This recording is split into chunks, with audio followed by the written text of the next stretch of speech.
Aujourd'hui, c'est un nouveau cycle que je démarre. J'oserais même dire que c'est un hommage, c'est une déclaration d'amour pour un livre. Si je devais m'en rendre sur une île déserte, forcément, en premier choix, je prendrais ce livre, sans hésitation.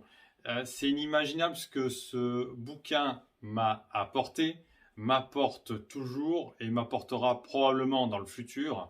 À chaque fois que ça n'allait pas et que ça ne va pas, je lis un passage et je me sens mieux. Tout simplement parce que cet ouvrage m'apporte du sens et me réaligne naturellement. Cet ouvrage, c'est Dis-moi quand tu as mal de Michel Odoul pour pas changer.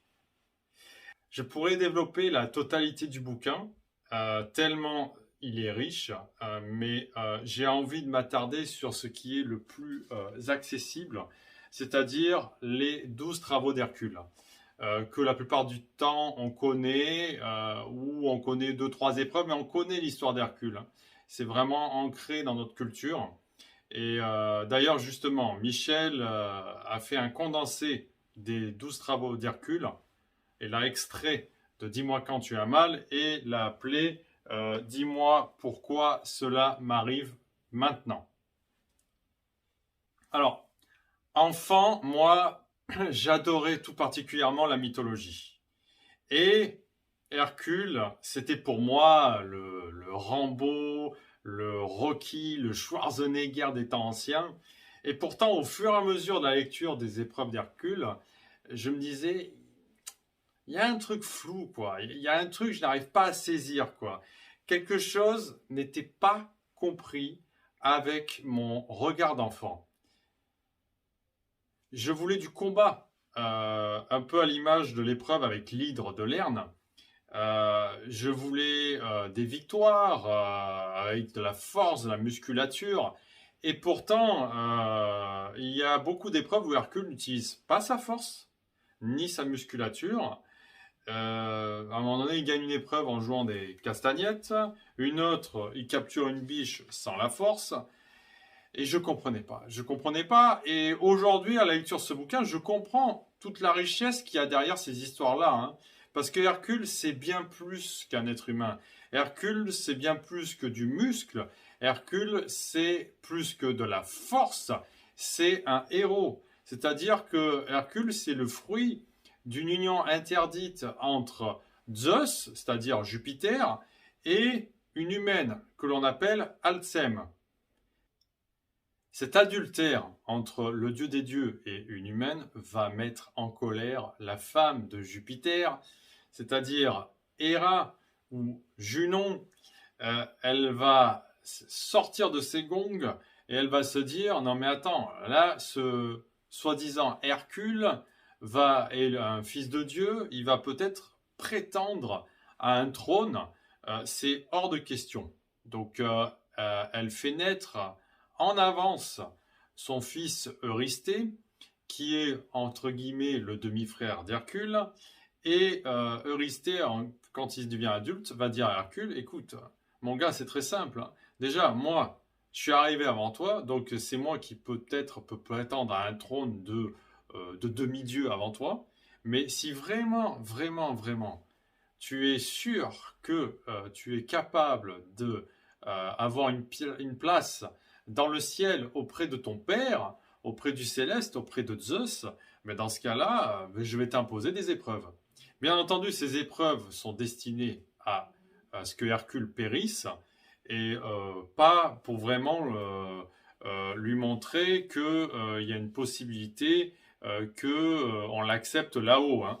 Donc, s'il arrive à les réussir toutes les 12. Donc, le but de ces épreuves, finalement, c'est d'acquérir un statut de demi-dieu. Voilà, et de récupérer une part légitime, puisque Hercule, c'est le fils de Zeus, de Jupiter, et aussi, donc, prendre une place dans le céleste. Hercule a sa place sur Terre, mais il n'a pas encore sa place dans le céleste, on lui refuse. Et donc, pour récupérer sa place au ciel, auprès du Père, et pas n'importe quel Père, il y aura 12 épreuves. 12. Voilà, comme par hasard, pas 11, pas 13, pas 14, mais 12. Donc une épreuve par an. Donc le cycle d'Hercule va durer 12 ans. 12 ans. Et comme par hasard, Jupiter, la planète Jupiter, eh ben, son cycle est de 12 ans autour du Soleil, quoi. Comme par hasard, c'est intriguant ça, hein. Donc Jupiter tourne en 12 ans et Hercule va faire 12 épreuves, une épreuve par an, pour rejoindre le Père. C'est pas beau ça? Donc il y a 12 ans, 12 mois dans l'année et aussi il y a 12 méridiens organiques d'acupuncture. Michel arrive brillamment à faire le pont entre une épreuve et le méridien concerné. Le méridien en tension pendant cette épreuve. Et donc, je vais reprendre la même structure que le bouquin sans essayer de faire du plagiat. Donc, je vais raconter l'épreuve à ma manière. Je vais rappeler quel méridien est concerné par cette épreuve, quel méridien se met en tension durant cette épreuve. Ensuite, je vais faire une relecture de l'épreuve avec cette prise de conscience de ce méridien. Et puis après, j'exposerai, libre à chacun de se remémorer les événements, de ce que, pourquoi, tel mois et telle année j'ai eu ça. Est-ce que ça serait en lien avec une épreuve qui a été difficile à résoudre, voire impossible, ou si tout s'est bien passé, j'étais bien, peut-être que j'ai pu résoudre l'épreuve brillamment. Voilà, donc c'est parti pour un cycle de moult vidéos. Mais je vous invite à lire le bouquin parce que ça sera beaucoup plus carré et explicite que moi.